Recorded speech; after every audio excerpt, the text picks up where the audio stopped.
Daddy, down. Ìwọ nífẹ̀ẹ́ mi. Oh, ó tún ti bẹ̀rẹ̀ sí ní parọ́. Wojú mi dáadáa.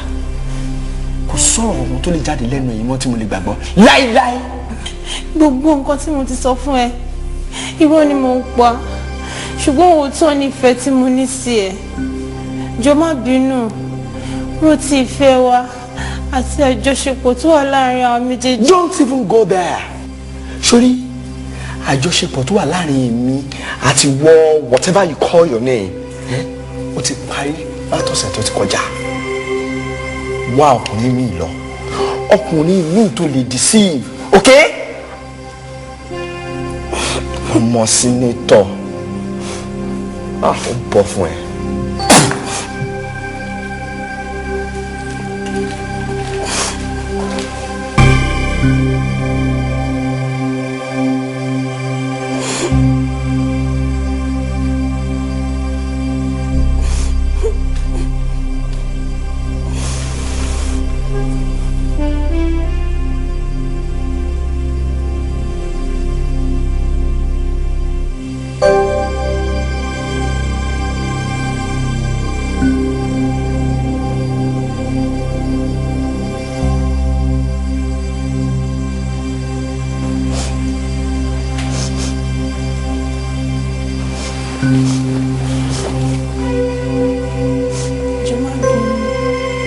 I feel terrible about it. What feel terrible about it?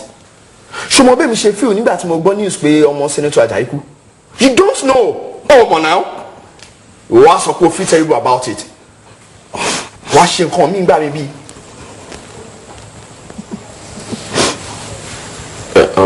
Anyway, Bimbo, that's okay. Yeah.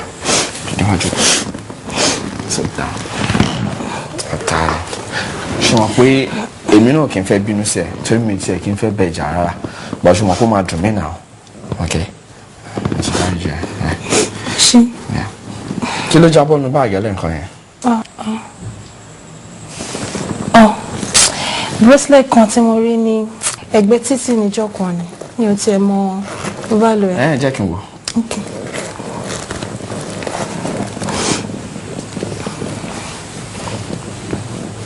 Eléyìí lè worth nǹkan kan. Anyway, màá bẹ check. Okay. I'll check. Wọ́n á fẹ́ máa padà lọ sí star ni. Mo fẹ́ máa lọ. O tiẹ̀ fẹ́ dúró? Kí n dúró? Of course. Ẹ ṣe bọ̀ mo ní láti lọ gba nǹkan ní hostel dẹ̀ máa tún pick àwọn aṣọ mi kan máa wà gan bí. That's fine. So how was the weekend? That's fine. Tó bá di alẹ́, èmi náà lè wá pick ẹ. What time? Alẹ́ for that, sir. Thank you. Thank you, dear. Take care of yourself. Bye-bye. Yeah. Méjì ọ̀pọ̀pá ènìyàn yàtọ̀ síra wọn. Arúgbó bàkàtìkè kó lè láàlì kò ní kójó mi dán. Kí n má fọwọ́ mi fàjọgbọ́n. Bàbá gbà mí o. Ọ̀rọ̀ mi dọwọ́ rẹ̀ Elédùà o. Ire o ìfẹ́ má dẹ̀rù. Ìfẹ́ dẹ̀rù ó má dẹ̀rù sí mi láyà. Ìfẹ́ má dẹ̀rù ó sí mi láyà.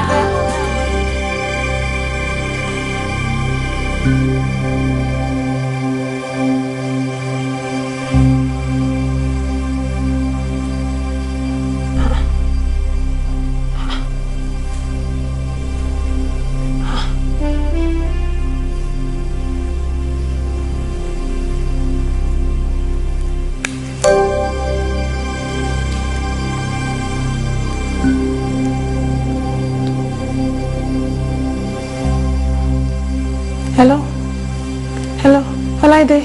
Àwọn kan máa ti wá darú màrú. Okay, mo ti gbọ́. Okay, Mama expect ẹ. Go down.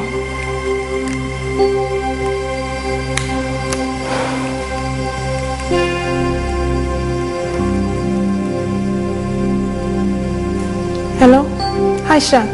Àwọn kan ti wá darú màrú o. Ha. O ní láti wálé lálẹ́. Mo ti pe Ọláìdé, ó lóun ti ń bọ̀. Máa rí ẹ lọ́la. Ó dàbọ̀.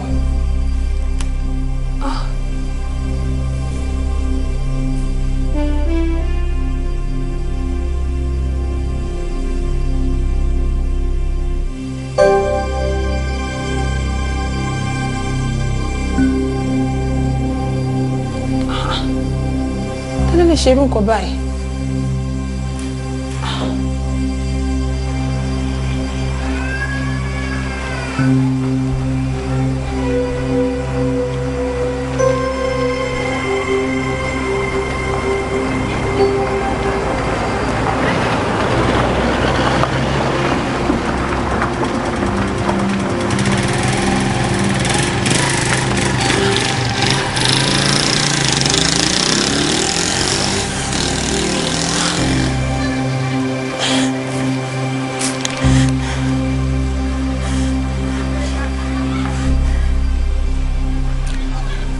Hello?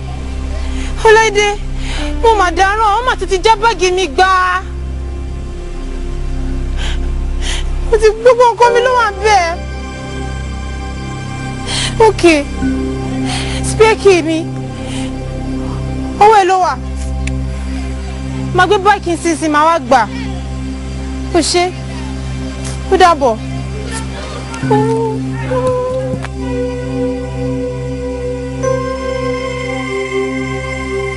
Ọláìdé. Yes, darling. Níbo lo fi spare key mi sí? Ẹ wo ni wọ́n dúró. Okay.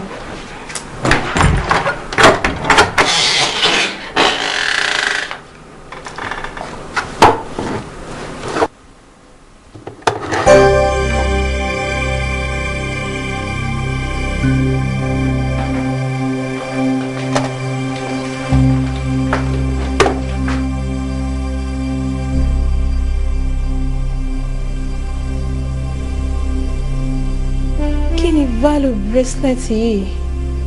1.5 million naira.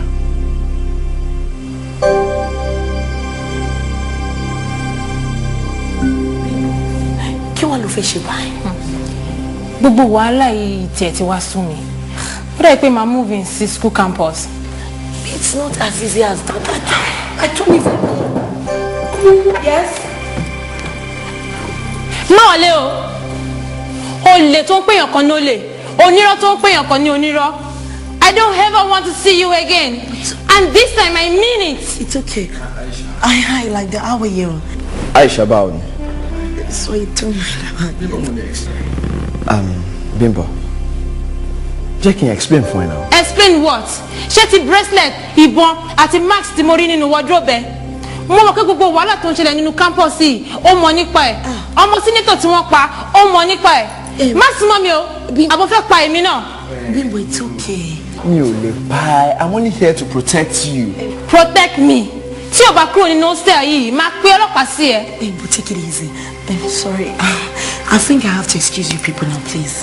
Rárá o, má lọ. Aisha, ìwọ náà dúró kó gbọ́. Okay. O ní láti pe ọlọ́pàá nítorí pé ọlọ́pàá gan ló wà wájú ẹ̀. Yes. Have a look at this. Ṣé ti rí? Gbogbo nǹkan tí mo bá bá yín sọ bí strictly confidential.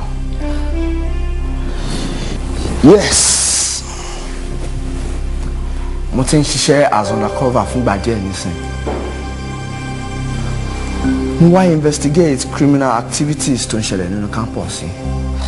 Nítorí information tá a gbọ́ ni wípé àwọn students school yìí gan-an ló ń wo àwọn ìwà pálapàla yìí. Yes.